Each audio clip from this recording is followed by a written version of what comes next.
episode of the Vision to Victory podcast, where we discuss practical ways to turn your dreams into reality. Today, I want to talk about identity. And I want to start with a question. It's a bit of a cliche.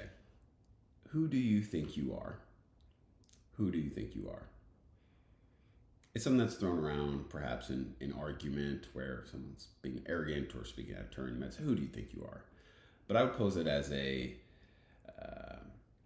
introspective or reflective question for each of us to ask ourselves. And I would encourage you to ask yourself, what do you believe about yourself?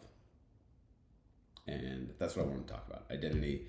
And I want to give you 5 practical things that you can do to identify, create, and shape beliefs that you have about yourself, and to use our programming and wiring and the cognitive tools that we are blessed with as humans, and to orient them towards the direction that you want to go.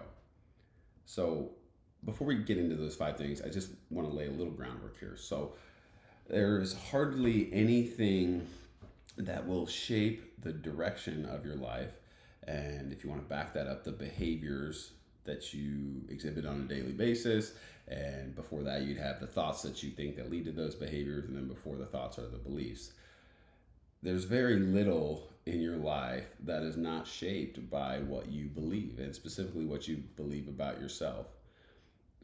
So knowing that, it's critical if we want to pick the destination of our life and pick where we want to go and have a say in the life that we live and the things that we do and the things that we want to do, that we take an active role in shaping our beliefs and identifying those that aren't serving us and replacing them with ones that do. And it's critical as we dive into this that you recognize that most of our beliefs about ourselves are subconscious. They're not an active thought process where we're thinking, I'm this or I'm that. They are behind the scenes driving what we do. Now, that does not mean that we can't identify them or access them. It just means that we have to be very intentional about how we do that. So with that, let's talk about the 5 things. And the first is introspection and reflection. Bonus point on this one. Busyness is the enemy of productivity. As it relates to introspection and reflection, you have to create space to think, to process slowly. Put your phone down, turn the screens off, whatever the case may be, for you to just be with yourself and your thoughts. You have to create space for that so that you can reflect on your beliefs, all the things we're talking about, your beliefs, your thoughts, your actions, and then the results that you're getting from all of that. And it requires some deep work, and it requires you to think through what I do with my time and energy, and then perhaps why do I do those things, and kind of work backwards. So the first thing is you have to reflect, be introspective, and again, kind of a sub point to that is you got to create space for that, so it doesn't just happen by itself, and you can't do it while you're running around or busy with other things. You have to create space for that. I prefer the morning. I know some people who do it in the evenings, but I think that there's benefit to mornings before my day really gets started. I feel like there's kind of this peaceful time where I don't have any kind of obligations or things pulling at me, and I can take time to reflect on different parts of my life, and am I taking steps to move in the direction that I want to move. So number 1, make space for introspection and reflection, and then do exactly that. Reflect on yourself, your beliefs, your behaviors, your actions, all those things. The second piece is, as you're reflecting, you need to identify specific beliefs. So this, again, requires intentionality and focus. We can't just observe things from a kind of informational standpoint. We need to dig down into the what specifically is driving that behavior or that thought process or whatever the case may be. We need to get really specific on our beliefs. I'll give a personal example on this one. So I when I was 19 years old, I had taken some college classes, but candidly, I was more concerned with social life, and there was just a maturity thing there, and so I didn't finish school. I didn't finish college. Right out of high school, I went right into the workforce, and which for me that made sense at the time. It was I wouldn't necessarily change it. I think it was the right decision for where I was at in my life. Um, and this has nothing to do with college, by the way. That's not the point of what I'm saying. I just am illustrating a point about self-image and beliefs, and it's this: is for a long time, I had felt some sort of imposter syndrome because I hadn't finished school, and I felt like I should finish school, not because someone was telling me to, not because I had to for any particular reason. My career was progressing well, um, but it just felt like something I wanted to do for me, that I needed to do for me.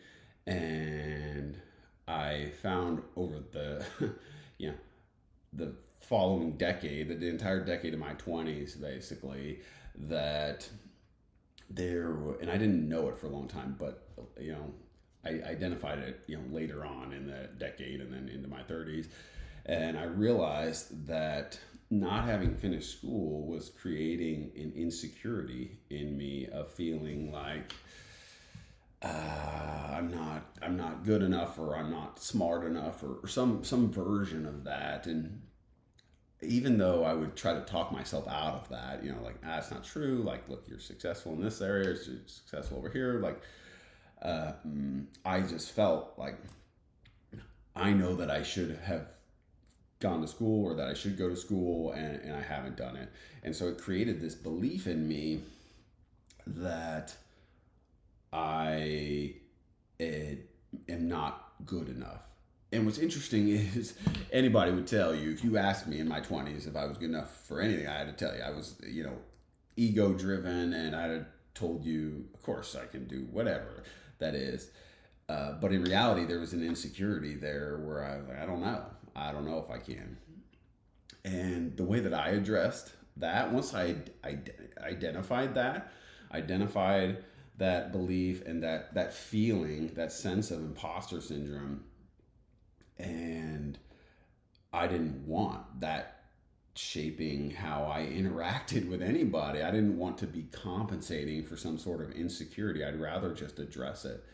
And that really led to me to go back to school and to finish school. And so I ended up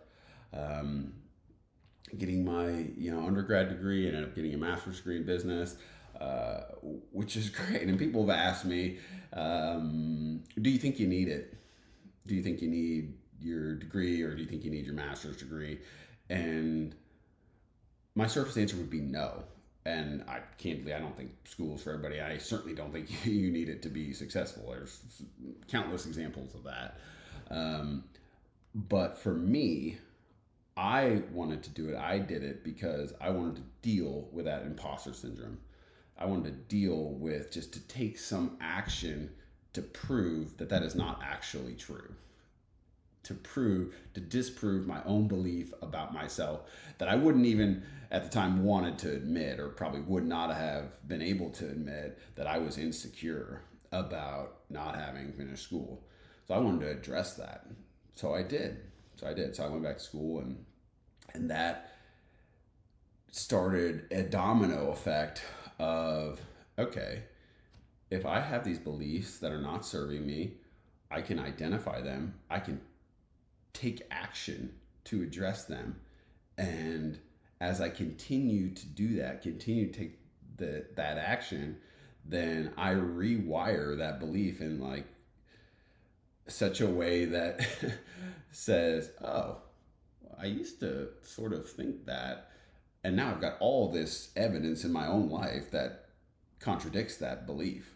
And for that reason, I am just a very firm believer in identifying any of these beliefs that keep us from where we want to go, and then identifying what action we can take to address them and change them so we can move forward. So I digress a little bit there. So introspection, reflection, number one. Number two, the specific identification of our beliefs about ourselves. And then, as we're talking about here, define the actions. Define the actions that we need to put in place to rewire those thoughts or those beliefs about ourselves. Just like I was talking about myself, I realized that I could take the action to go to school, and then as I did that, as I progressed through school, and certainly once I finished, then I didn't believe any longer that I, was not smart enough, or that I wasn't consistent enough or disciplined enough to finish school. And I don't, that's not something I really struggle with today. And there's a lot more factors now, but that's maybe was one of the first dominoes to create the momentum or set me on this path of, being secure in who I am and myself. And, now I know that if I'm feeling insecure or whatever, having self-doubt about something, that I can take action to address that, and then I can rewire that belief, build self-confidence in that area, and then move towards whatever it is that I want to move towards. So number one, introspection, reflection. Number two, specific identification of beliefs. Number three, define the actions to reshape those beliefs. And then number four is consistency and building the habits. So once you know what the action is, then you need to put a plan in place to make sure that you do, in fact, take that action on a consistent basis. And I say this often, consistency beats intensity every single time. So I think fitness is the most obvious example. You can go to the gym, work out for 6 hours, you're not going to see a lot of results. But if you work out, 30 minutes a day, every day for a month, you'll see a lot of results. So that applies in every area of life. Consistency trumps intensity. And the goal with reshaping beliefs is that you do it in such a way that it becomes part of who you are. It's not just something you do. Again, this is back to identity. This is who you are. I don't ever wonder if I'm going to work out. I wonder if I'm going to work out today. I already know going into the day, just like I know I'm going to brush my teeth, that I'm going to get some exercise in. It's not optional because it's just become part of who I am. And so consistency is key, and that looks a little different for everybody in how to actually implement consistency. I got lots of kind of tips and tricks on that, and would be happy to talk to anyone specifically about that. But one example is I always tie a new habit I'm trying to create to an old habit that I already have. So I'll give kind of a funny example. So I take some supplements and vitamins, and when I started taking the supplements and vitamins, it's like sometimes I would forget. It's kind of hard to get in the habit when you're not used to doing it, and I'd forget. And so what I did is I put the supplements next to the coffee because there's a 100% chance that every morning I'm going to make myself a cup of coffee. And if I see my supplements right there, then I'll remember, I'll take them with my coffee and go about my day. So this is one tip. What that looks like for you might differ, but whatever needs to happen for you to implement consistency in your own life, in whatever area or belief you're trying to change or reshape, whatever the case may be, you got to think through how you actually implement it. It's, a lot of the hard work is identifying what it is that you need to do.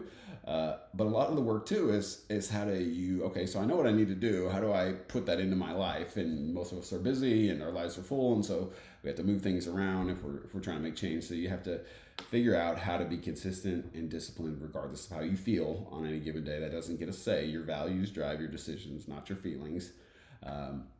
But we have to figure out what it looks like to be consistent in our own space, each of us with our own responsibilities and obligations. And then finally, the last thing is all of this is a process. This is a lifelong process of developing who you are and who you want to be. And we all change and grow and hopefully evolve and develop and move towards things, and our goals change. And that's a good thing. That's a good thing. It's just very important to continue in this process. All this isn't like a one and done thing. It's an ongoing adaptation, and that's number 5. Is continuously adapt to your situation, your changing life stages, your maybe evolving goals. For instance, there was a long time where I wanted to be wealthy. I just wanted to be rich. I didn't realize at the time that it wasn't really the money I was after. I was after freedom.